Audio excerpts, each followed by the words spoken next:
Enjoy. Thank you. Hello. Yes. I'm Antonia Klugmann, and I'm the chef owner of this restaurant, L'Argine Avenco.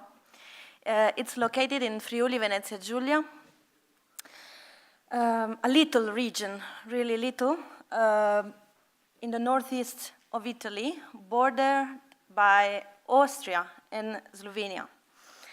It's situated my restaurant is situated in a vineyard area, really famous for the white wine production. Before the First World War, that was a mill, the ancient part. During the First World War and the Second, it was a store for weapons, for soldiers. And our district was a whole before the First World War. A big region that after was divided into sides. The Slovenian one, that is Grška Brda, and the Italian side, that is Collio. My dining room, this is the ancient part, and that is the new one. And this is my dining room, and it overlooks on the Italian side, that is that one, the eastern part of the Collio, and the other side of the dining room overlooks the Slovenia. That is in front of my restaurant, of course under snow. The reason why I have chosen borders to make this speech today is not only because of geographical position of my restaurant. I've chosen it. I dreamed about this for all my life, and now I have it. But it's also, of course, for personal reasons, because I come from Trieste. And Trieste is, this is spring, and these are some of my dishes. Nobody knows me here, so when I talk about my cuisine and my vision of territorio, of landscape, I have to show what I have in front of my eyes every day, and you have seen it, and of course I have to show my cuisine. Yes, it's also for personal reasons that I have chosen this subject today. Trieste is the biggest city of my region, is in the far east of it, and there's no equals in Italy, no equals. For 600 years, it was under Austrian Empire, part of a big empire. I always laugh because I know only Italian and English, not very well, but English. My father knows also German, he speaks German. And my grandfather knew also Jewish and Russian and could speak Polish. So every generation, my family have lost one language. That's the reason, that's why borders are so important to me, of course. Trieste was the biggest port of the Austrian Empire. And that's why all the European cultures and Mediterranean ones, even from North Africa, Turkish, melt together on a substrate that is Italian cuisine.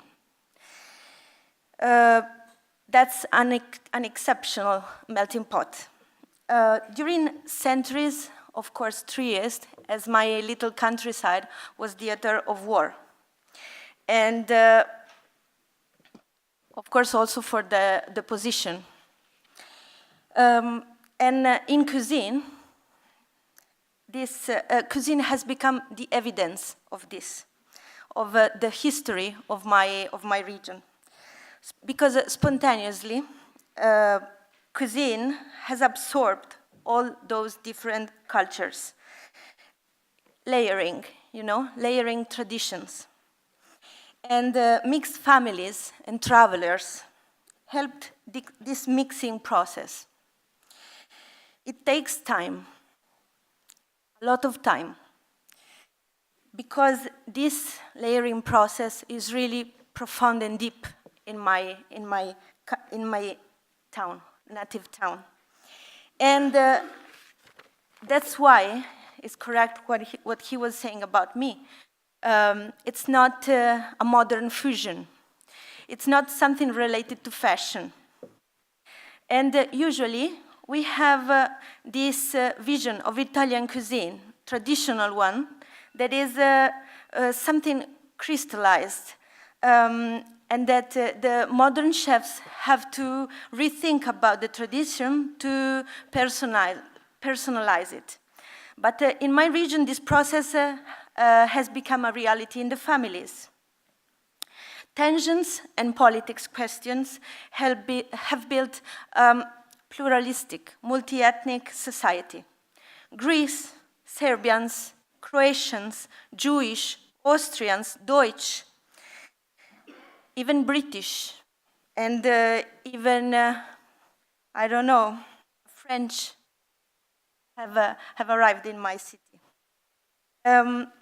Borders have changed again after the First World War and after the Second World War. And the Second World War, in some way, ruined everything because it was the beginning of the Cold War. So Slovenians and Austrians that were, neighborhood became again strangers and foreigners. A book, a really important book, kept this melting pot together, a recipe book written by a woman in 1926. She is Maria Stelvio. This is not her real name. She have written it with a false one. She represented perfectly the city. And I think this is one of the most modern traditional cuisine book in Italy. She said to every woman that could read her book that they didn't have to use meat a lot. They had to prefer vegetables, cook them not so much, and they had to use, in her opinion, seasonal products.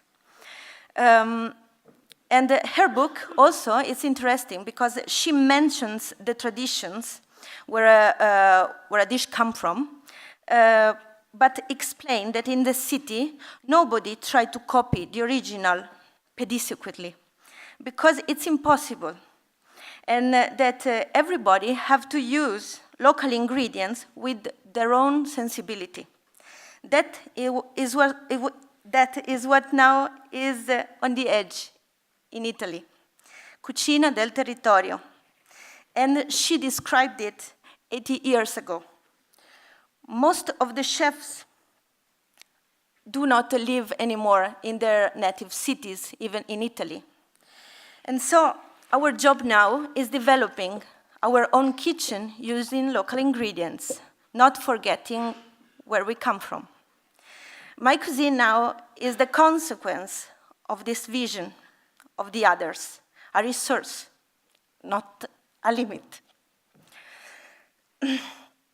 Cucina del territorio, here in the northeast of Italy, is totally a different thing from the rest of Italy, a model of patient integration that in the kitchen becomes unstoppable.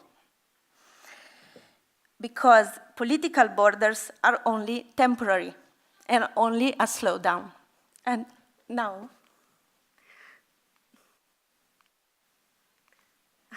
these are my dishes. Of course, I have chosen borders as a speech theme also because of political reasons.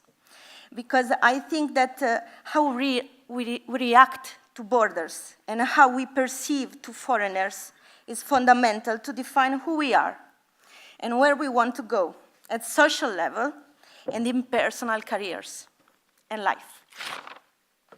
Food is always and naturally a resource for encouraging a peaceful reception of others and perception of others.